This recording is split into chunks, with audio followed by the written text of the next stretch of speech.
What's up, YouTube? I want to make a quick little update video. WWDC 2020 is less than a week away now. The countdown has now started. I'll leave a link to Apple's little thing on their website about WWDC 2020, about the Me emoji, iOS 14, watchOS 7, iPadOS 14, macOS 10.16, tvOS 14, and all the other goodies, including Me emoji and all that good stuff.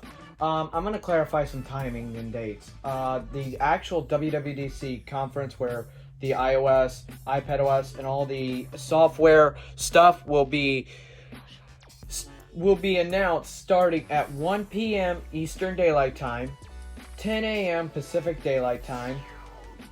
This is where Cupertino, California is. And then in the United Kingdom, in London, it will start at 6 p.m.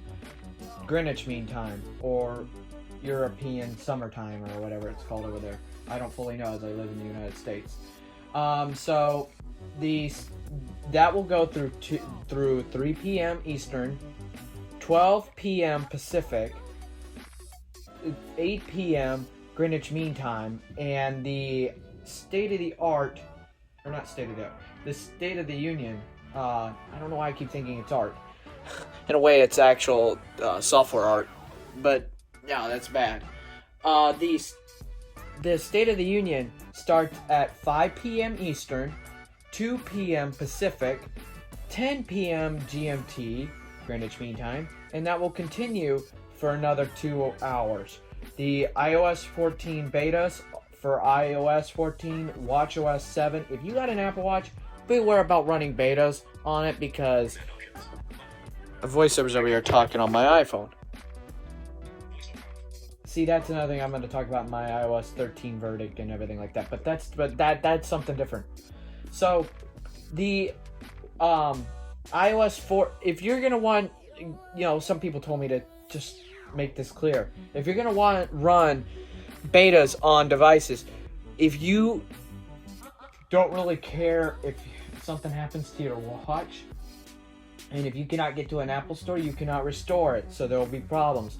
So be careful and run on the air of caution about putting your watch on a beta. I'm stressing this. I can't stress this enough. So I would test a beta on a device that, if you can. Don't test it on your primary device. Now, me, I don't have an Apple Watch. I can test it on my iPhone, and I don't mind the bugs. I came from Android, and Android had a little bit of problems, and that was 4 years ago. So yeah, and I'll be discussing about iOS 13 and its betas and everything, just a whole 9 yards of 13, and why I think the iPhone 6s and SE should go on to iOS 14. But that'll be later on in life. Anyways, so as I was saying, if you got an Apple Watch and it's going to get watchOS 7, beware about running a beta. You cannot restore by yourself. You would have to take it to an Apple store. iPhones you can restore. iPads you can restore. If you're running a macOS beta, I would run it somewhere, not on your actual. Don't run it as your main software. Run it in either. I don't think you can run it in a VM or whatever. Somewhere, run it off of a hard drive, or if you have a backup SSD, run it off. Don't run it off your primary machine. That is what I'm saying. I'm excited. Let's go.